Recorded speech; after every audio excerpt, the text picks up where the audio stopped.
ሰላም ጤና ይስጥልኝ ክቡራትና ክቡራን በመላው የምትገኙ የአዲስ ምንጭ ሚዲያ አድማጭ ተመልካቾቻችን እንዴት ውላችኋል? እንዴት አምሽታችኋል? ሰሞኑን ያልተገናኘን ደግሞ እንዴት ሰንብታችኋል? ዕለቱ ግንቦት 30 ቀን 2017 ነው። የወርሃ ግንቦት የመጨረሻው ቀን ማለት ነው። መርሃ ግብሮቻችን ግን ይቀጥላሉ።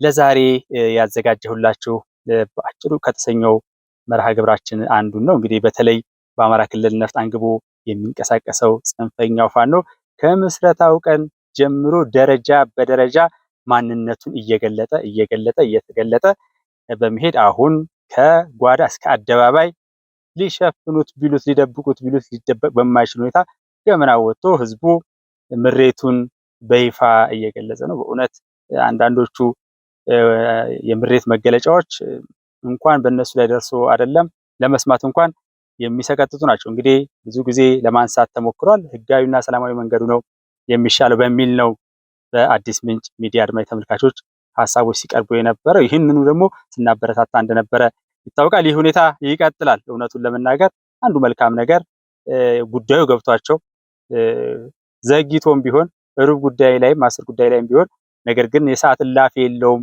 ብለናልና ለሰላም እየገቡ ያሉ እጅግ ስፍር ቁጥር የሌላቸው አሉ። ሆኖም ግን ጥቂትም ቢሆን ጫካ ውስጥ ሆኖ በዝርፊያው የቀጠለው ቡድን እየፈጸመ ያለው ነገር ከነሱ መስማቱ ነው የሚሻለው። ምን እያሉ እንዳለ እንዴት እንደተማረሩ ቀጥሎ ያለውን አብረን እናዳምጥ። በነገራችን ላይ ላይክ እና ሼር እንድታደርጉ በአክብሮት ነው የምጠይቀው። እንደዚህ አይነት መርሃ ግብሮች ላይክ መደረግ አለባቸው፣ ሼር መደረግ አለባቸው። በየትኛውም መልኩ አዲስ ምንጭን እንድታግዙ እንድታበረታቱ ፈልጋለሁ። ሀሳባችሁን መስጠታችሁ አስተያየቶቻችሁን ለዛ ነው አንዳንድ ጊዜ የስልክ ቁጥራችን 0911112589 ሚሊዮን የምናስቀምጠው በዋትስአፕ ላይ ኮሜንት እንድትልኩልን ጭምር ነው። ምናልባት ሰፋ ያሉ ኮሜንቶች የሚኖሩ ከሆነ በግል እንዲታዩም ጭምር ማለት ነውና ኢትዮጵያን ብለን ነው ሀገርን ብለን ነው በየትኛውም አካባቢ መቼም የትም ያሉ የኢትዮጵያ ልጆቻችን ላይ ክፉ ነገር እንዲያጋጥማቸው እንዲደርስባቸው አንፈልግም። አሉታዊ ነገርን ነው እየተቃወምን እየታገልን ያለነው። ትክክል አይደለም ነው መረጃዎችን የምናወጣው ለዛ ነውና በጋራ መቆማችን ካልቀረ ሳንዘናጋ ላይክ እያደረግን ብዙዎች እንዲከታተሉት ይረዳል በሚል ነው። አሁን እስኪ እናዳምጥ፣ አብረን እናዳምጥ ወዳጆች።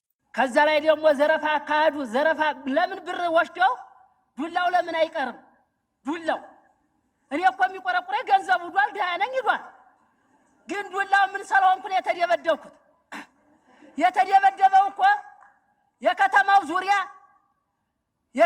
ዙሪያ እንጂ ከወረዳው የወጣ ጋይንት ወረዳ ላይ ሁላ ማት ያለ ለምን ጎበዝ እንፈራለን? እና ድርባ አንደር እንሙት።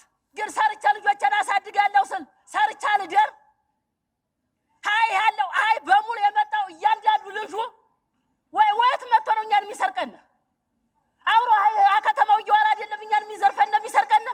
ደብረታቦር መሄድ ናፍቆናል። ጎንደር መሄድ ናፍቆናል። ባህር ዳር መሄድ ናፍቆናል። ያየነውን አይተናል። የሰላማችን መውረድም መደፍረስም ተመልክተናል። አገራችን ጃርታ ፍርቷል። መርዛማሾ መነቃ የሌለው ሆኗል። መነቃ የሌለው የሚያሳፍር ቀና የሚያደርግ ቀና ብለን የማንሄድበት ደረጃ ላይ ደርሰናል። አሁንም ቢሆን ሰላሙ በእጃችን ይመጣል። የሚጠይቀው የእኛን ቁርጠኝነት ነው። ቆማጣ ካላት ገብቶ ስለሚፈተፍት ተው ሃይማኖት አባቶችም ሁሉም ቀጥ ብሎ እንትን ቢል ይሄ ክብረ ሀገር ወደ ነበረበት ክብር ይመለሳል። እምብዛም ሞኝነት ለበግም አልበጃት ስትታረድ ለማትጮኸው። ስለዚህ አሁን ቀይ መስመር ገብተናል፣ ተዋርደናል። ይህን ውርደት ወደ ነበረበት ክብራችን በአጭር ጊዜ እንድትመልሱልን እንፈልጋለን። ውይይቱም አስፈላጊ ነው። ተወያይተናል።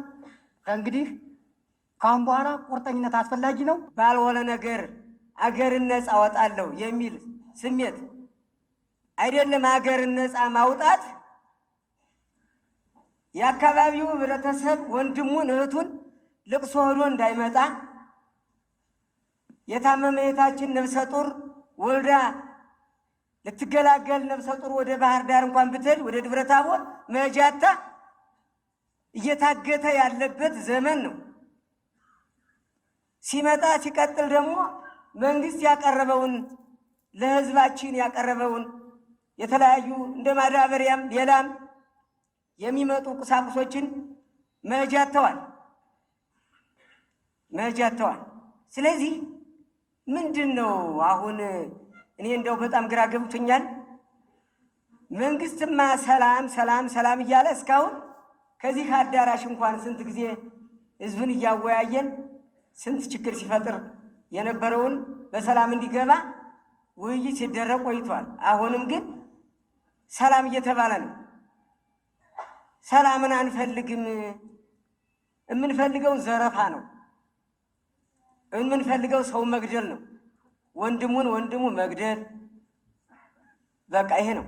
ስለዚህ አሁን ምን ያደርግልናል? ከዚህ በኋላ እንግዲህ ሰላም አተን ነጋዴም ተንቀሳቅሶ እንዳይበላ አድርገውታል።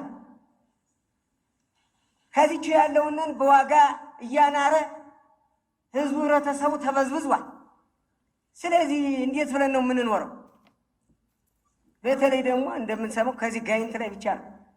በዚህ ጎብጎብ፣ ሳሌ፣ ጥጥራ፣ ነገላ በጨጭሆ አካባቢ ያለ ስቃይ ይሄ ነው አይባል። ስለዚህ ግን ምናልባት ውስጥ ለውስጥ አሁንም ሰላም እንዳይፈጠር ሰላምን የማይፈልግ ሰው አለ ብዬ በራሴ በኩል አምናለሁ።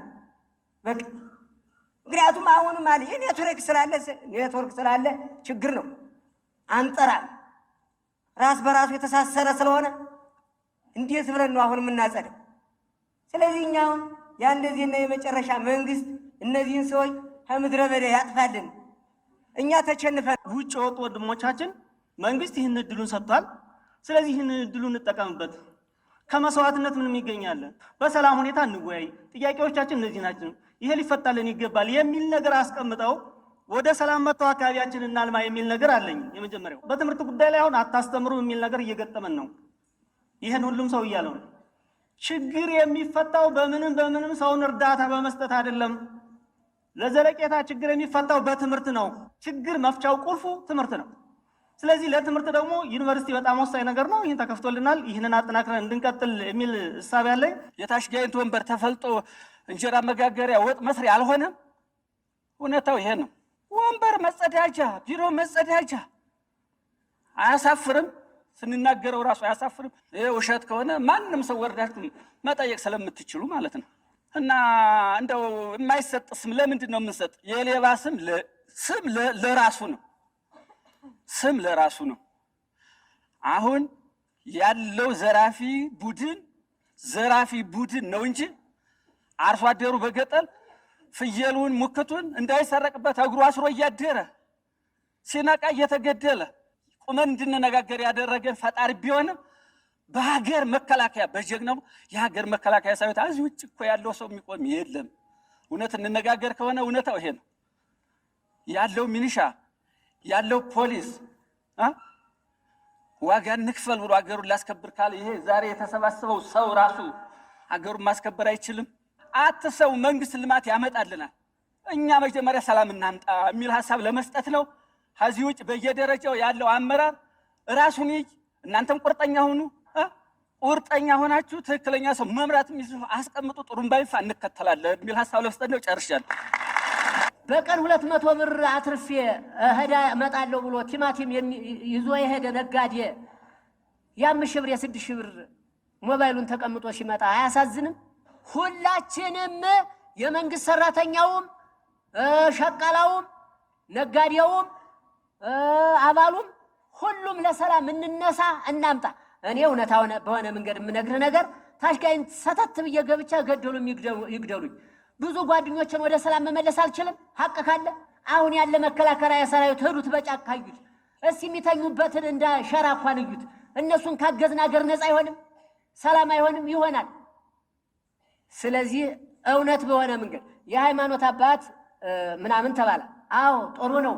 ሄደ ባረከ መስቀል ተባርኮ ወደ ሰላም የማይመጣ ሰው የለም። ይመጣል፣ ግን ሲሄድ እውነትን ይዞ ይሄድ። ልጅ እንዴት ሰነበት ካይዞ በርታ የሚል የሃይማኖት አባት አይሂድ። እኛ አሁን ሰላም እንፈልጋለን። ሰላም እንፈልገው እንዴት ነው?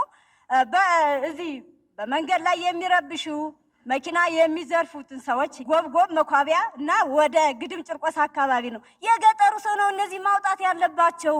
ከወለላ ባህር ከዳሞት ይሄ ጨጭሆ ማለት አሁን ይሄ እንደገላ ሁላ ቅድም ተጠቅሷል። እዚህ ሁላ ማለት አሁን ይሄ ሁላ እናውቀውም እንደናውቀዋለን ለሀገራችን እናውቀዋለን ማለት አሁን ይሄ። ስለዚህ የሀገራችንን ክብር እያንጠብቅ ከተባለ የጋይንትን የድሮውን ማለት ነው እንጠብቅ ከተባለ ስራ እንስራ። ነፍስ በመግደል አይደለም አይቶታን ወንድሙን 500 600 ሺህ ብር ዘርፎ ሚሊዮን እሞላለሁ ስል እንደጨበጠው እየሞተ ነው። ይሄ እኮ የፍርድ ቀን መሆኑን አንርሳው። ያው አንበሳው ጋይንት የሚለውን ስም ተሻረ፣ በእኛ ጊዜ ተዋረድን። ራስ ጋይንት የሚባለው ስም ተሻረ እንለዋለን እንጂ ሰው የአብርሃም ልጅ ከሆን ከአብርሃም መስለ ተገኝ ነው።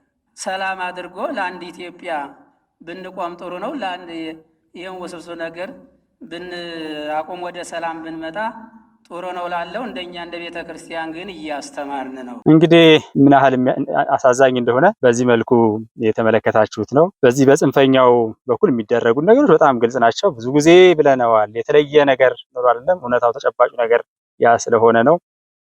በሌላ በኩል ግን አሁን በዚህ ባሁኑ መድረኩ ላይ በውይይቱ ላይ በዚህ ደረጃ እነዚህ አባቶች ፈንቅሏቸው ሲናገሩ ያየነው አንደኛ አትዝረፉን ነው። ምክንያቱም እዛው ነው ልክ የዛቢያውም የመጥረቢያው ቢጤ ማለት ነው። ዛፎች በጣም የተጨፈጨፉ ሲቸገሩ ሲመራቸው ተሰበሰቡና ምን ይሻላል ማለቃችን ነው እየተቆረጥን ነው ሲሉ አንዱ አስተዋይ ከመሃል ተነስቶ አንዱ ዛፍ ምን አለ ይባላል፣ ከኛው መሃል ያለ ጠማማ ነው የሚያስጨፈጭፈናል ይባላል። ምክንያቱም ጠማማ እንጨት ለዛቢያ ለጠመም ያለች አይታችኋት ከሆነ እዛ ውስጥ ተደርጎ ይቆረጣል በገጠር ማለት ነው። እዛው ውስጥ ያለ ጠማማ የዛው ልጆች ናቸው። እንግዲህ ቀጥሎ ምናልባት አመራሩ የገለጻቸው ነገሮች አሉ። ከአመራሩም የተወሰነ ክፍል ባጋራችሁ ደስ ይለኛል። አመራሩስ ምን አይነት መልእክት አስተላለፈ የሚለውን ደግሞ ቀጥሎ እስኪ አብረን እንድንተከታተል በአክብሮት ጠይቃለሁ። አሁንም ሳትዘናጉ ላይክ አድርጉ፣ ይሄንን መረጃ ብዙዎች እንዲደርሳቸው ማለት ነው። ግን አሁን የተጀመረው ልማት ይቋረጣል። ለምን? መንገድ የሚያደርጉትን እያየን ስለሆነ። እንዴት ይልማ? እንዴት ትምህርት ቤት ይምጣ? ለተማሪዎች ለወተት ለጎበዝ ተማሪዎች ለወተት ወይም ደግሞ ለሚጠቀሙባት የተሰጡትን ላም አርዶ የሚበላ እኔ የሌብነት መንገድ ጸየፋለሁ አለ ቅድም ወንድሜ። ልክ እንደዚያ የሌብነት መንገድ የጥፋት መንገድ ስለማይጠቅም ራሳችን ነፃ መሆን። ሁለተኛ ሌቦችን አምጧቸው። እየመጡ ያለ ወደ ሰላም ስለሆነ አይሞቱባችሁ ወንድሞቻችሁ፣ ልጆቻችሁ፣ ባሎቻችሁ አምጧቸው፣ ወደ ሰላም ይግቡ። አይጠቅምም። የያዛችሁት መንገድ የጥፋት መንገድ ነው። ነገ ውጤቱ ሌላ ስለሚሆን ያስቸግራችኋል፣ ትቸገራላችሁ። ይህ ህዝብ እየለመናችሁ ነው ያለው። የሚናገሩት ለእናንተ ነው፣ ለእኛ አይደለም። ተዘረፍን፣ ተጨነቅን፣ መውጫ መግቢያ አጣን፣ የት እንግባ እያሉ ነው ያለ። እየለመናችሁ ነው። የጋይንት ከተማ የጋይንት የላይ ጋይንት አርሶ አደር እዚህም ስላሉ ይህንን አደራ ማለት እንፈልጋ። ወጣቶች፣ እናቶች በተመሳሳይ መንገድ። ስለዚህ መክራችሁ ወደዚህ እንዲመጡ ማድረግ ነው። ይሄ ቡድን እኮ በመሰረቱ ለስድብ አይደለም። ልክ ነው። ከኛ አብራክ ህይወት ከእናንተ ልጆች ከኛ የወጡ ናቸው። ግን ድርጊታቸው አማራ የሚያዋርድ አማራን ዝቅ የሚያደርግ የሚገድል ነው። የመንግስት ሰራተኛ እያንዳንዱ ኪሱ ያልተዳሰሳለ ተበድረ ቢሆን አምጣታው። መምህራን እዚያ አንድ ቤት ላይ ተንበርከው አልተገረፉም። ሌላውን ቦታ ሳትሉ ማለት እና ዋናው ድርጊቱ ይሄ ድርጊት ነው መጥፎ፣ እናውግዘው። ለዚህ ድርጊት ደግሞ አያዋጣም። ይሄ ጽንፈኝነት ከኛ የበቀለ አታሽሞንሙኑት፣ አያዋጣችሁም፣ ያዋረደናል። የህዝብ ጥያቄ አይፈታም። የትኛውም ጥያቄ ያዘ ማንኛውም የመንግስት ሰራተኛ፣ ማንኛውም ሹፌር፣ ማንኛውም ሲያልፍ የሚታገትበት ሲኦል ምድር ሆነ። ይሄ ነው ጥያቄ። በቤተሰብ ትስስር አድርጎ በመዝረፍ አካባቢ ይቀየራል። ደግሞ ሁሉ ሰው አይደለም የሚጠቀሙ፣ የተወሰኑ ሰዎች ናቸው። ስለዚህ ይህን በቃ ልትሉ ይገባል። የመጀመሪያው ነገር እውነቱን ልንገራችሁ፣ እኔ በጣም ከሚያመኝና ካፈርኩበት ዋነኛው እዚህ መስመር በየቀኑ መኪና ይመታል፣ ቦቴ ይመታል፣ መኪና ይቃጠላል፣ ይዘረፋል፣ ሰዎች ይታገታሉ። ይህ የሚያደርጉ ግን ትስስር ያላቸው ሰዎች አሉ። ከዚህ ከተማም አሉ፣ በንግድ በተዘዋሪ የሚገባላቸው፣ ከሌላም ቦታ የዚህ አካባቢ ሆነ የሚገባላቸው ሰዎች አሉ። አጥንተን ደግሞ ህግ ወጥቷል። ዘርፎ የሰውን ገንዘብ አይበላም። እውነቱን ልንገር አይበላም። እሱ እየበላ ሌላው እየተሰቃየ መኖር አይቻልም። የመጀመሪያው ይሄን ረፉ ልትሉ ይገባል። በቃ እውነቱ ነው። ታላቅ አካባቢ ነው እንጂ ሌሎች ጥያቄዎችማ ለምን አይፈቱም? ይፈታሉ። የገቡትን ቁጥሩ አድርገን የተቀበልን ነጸዳሉን ቆራጡ ብዙ ቀብለናል። ጀግኖች ናቸው። እውነትን ሰላም የመረጠ እንደ ብታንጨበጭው ጥሩ ነው። ለሰላም ለመረጡ ጀግኖች አይምሰላችሁ። የሚያዋጣው ሰላም ነው። እኛ እነሱ ያደረጉትን ጠፍቶን አይደለም። ወደ ኋላ እያየን ወደፊት ስለማንራመድ ወደ ኋላ እያየን ፊት ብትራመድ ትወድቃለህ። ልክ እኛ ይቅር ብለን ወደፊት መራመድ ነው የምንፈልገው። መንግስት ወደ ሰፊ ነው። ስለዚህ አሁንም ቀሪዎች ቢሆን ይምጡ። ተመቻችቷል። ግልጽ እውነቱን ልንገራችሁ፣ ምንም የሚደርስባቸው የለም። በጣም ብዙ ነገር እናዘጋጃለን። ሰላም ነው ዋናው። ይግቡ። ይህ ልመና ማለት አይደለም፣ ግን ፍርሃት እንዳይመስላችሁ ደግሞ ዋናው መንግስት የሰላም አማራጭን ስለሚፈልግ ነው። ከዛ ውጭ ያለው ደግሞ ህግ ይከበር። ይሄ ለውጥ የመጣው ቅድም አቶ አስቻለ እንዳለው ስንት መስዋዕትነት ተከፍሎበት ነው። ይቺ ትንሽ ለውጥ እንኳን የመጣች ሚኒሻ ምንም የማያውቁት ለእናንተ ብለው የሚሞቱ ሚኒሻዎች ትዳራቸውን በት ነው ሀብት ንብረታቸው ተወስዶባቸው ብዙ እንግልት ደርሶባቸው አሁንም አንሸሽም የአማራን ህዝብ ነፃነት ማረጋገጥ አለብን ብለው የሚታገሉ የሚዋጉ ሚኒሻዎችና ሰላም አስከባሪዎችና ፖሊሶች ብዙ ናቸው። በእነሱ መስዋዕትነትም ነው እንደዚህ ፊት ለፊት ተነጋግረን የምንወያየው ስለ ቀጣይ ጉዳይ ማለት ነው። የመከላከያ ዓላማና ፍላጎት ታውቁታላችሁ። ሀገርን መጠበቅ ነው፣ ደንበርን መጠበቅ ነው። ግን እኮ ለአማራ ህዝብ ብሎ የከፈለውን መስዋዕትነት እናንተም ተናግራችኋል። ቀለብም አጅቦ እያመጣላችሁ፣ ሸቀጥም አጅቦ እያመጣላችሁ፣ ተቋም ሊያፈርስ የሚመጣውን አካል እየተዋጋ እያባረረ ተማሪዎች የሚፈተኑበት ፈተና እነሱ አጅበው ነው የሚያደርሱት። የስማዳና የስቴ እንደውም አለ ደምዴን ነው ታችካይን ተሰደው ብቻ እስኪ አስቡት። በተማሪ ፈተና እስኪ በተማሪ ህልውና። ስለዚህ ይሄን በደንብ ማሰብ መገንዘብ አስፈላጊ ነው። ይሄ ክልል ይዳን ከተባለ ትልቅ ክልል ነው፣ የሀገሪቱ ትልቅ ክልል ይዳን ከተባለ ሁሉም የሚመለከተውን ነገር ያድርግ። ማልቀስ፣ መንጫጫት፣ መወጋገዝ፣ መጠራጠር፣ አለመተማመን አይደለም። እስኪ ትምህርትን አቁመህብኛል ብላችሁ ታገሉት። በቃ አቁመሃል፣ በህፃናት ህልውና ላይ ነው የመጣኸው፣ ወረፍ ብላችሁ ለምን ሆም አትሉ? እዚህ ያለ ሰው ከተማ የገባው የሚኖረው ልጅ የሚያሳድገው ትንሽ ስለተማረ እኮ ነው። ትውልድ እኮ ተቆረጠ፣ ቆረጡት እኮ። እነዚህ ልጆች እኮ ትምህርት እንዲቋረጥ ያደረጉ ሰዎች የሚያዛቸው ሌላ ነው። የሚያዛቸው የአማራ የኢትዮጵያ ታሪካዊ ጥላት ነው። ገንዘብ የሚሰጣቸው እሱ ነው። ውጭ ላይ ያለ ደግሞ ፍርፋሬ የሚቀምስ ለህዝቡ፣ ለወጣቱ፣ ለህፃናት የሚጨነቅ ሳይሆን ለዕለት ሆዱ ትምህርትን ያቋረጠ ጥላት እንዴት ነው ሆ ብላችሁ ተነስታችሁ ትውልድ ለምን ይቋረጣል ብላችሁ እማትሞቱ ትምህርትን ያላቋረጠ ጥላት መስዋዕትነት ብትከፍሉ ምን ችግር አለ? ተው፣ ትውልድ አይቋረጥ። ክቡራትና ክቡራን የአዲስ ምንጭ ቤተሰቦች እንግዲህ የዛሬው መርሃ ግብራችን ይህንን የሚመስል ነበረ። መሬት ላይ ያለውን ጉዳይ ፍንትው አድርጎ የሚያሳይ ነው። የጽንፈኛው ሚዲያ የሚለው ይታወቃል። በሚዲያ ላይ ያለው በሜዳ ላይ ያለው ነገር ግን ይህንን ይመስላል። በአጠቃላይ ጽንፈኛው ፋኖ በሌሎች አካባቢ ያሉ ጽንፈኛ አካላትም በሚዲያ ላይ በጣም ጩኸታቸው ይሰማል። የተለያዩ መርሃ ግብሮችን ያዘጋጃሉ። እንዲሁም ደግሞ ጥቂቶችና ጨዋሂዎች ናቸው፣ ይረባረባሉ። በሜዳ ላይ ግን ህዝቡ በጣም እጅግ ተማሮ ያለበት ሁኔታ ነው የምንመለከተው። አሰላለፋቸውና ያላቸውን ሁኔታ ስንመለከት በሞቅታው ሰሞን በ24 ሰዓት እንገባለን በተባለበት ጊዜ ከዛ ደግሞ ዋላ ደር ሲል የዛሬ 6 ወር የዛሬ ዓመት ሲባል የነበረው ድጋፍና የመሳሰለው ነገር የእነሱም ቅንጅት እና እንቅስቃሴዎች በዜሮ ተጣፍተው ጭራሽ 9 ትንሽ ሆኖ እርስ በርስ ወደ መዋጋት የተደረሰበት እንደ አብዛኛውም ደግሞ ጉዳዩ በደንብ ተረድቶት በጸጸትም ጭምር ማለት ነው ለሰላም መሽቶ አያውቅም። ለሰላም እጅ ተዘርግቷል። የተዘረጋ እጅ ደግሞ አሁንም መቀጠሉን ነው የምንመለከተውና ይሄ እጅግ በጣም መልካም ነገር ነው። ያሉት ነገሮች እየተከታተልን ማቅረባችንን እንቀጥላለን። ሰላም ለኢትዮጵያ፣ ሰላም ለኢትዮጵያውያን፣ ሰላም ለመላው የሰው ዘር ይሁን የሚለው የአዲስ ምንጭ የምንጊዜ መልእክት እነሆ ብለናል።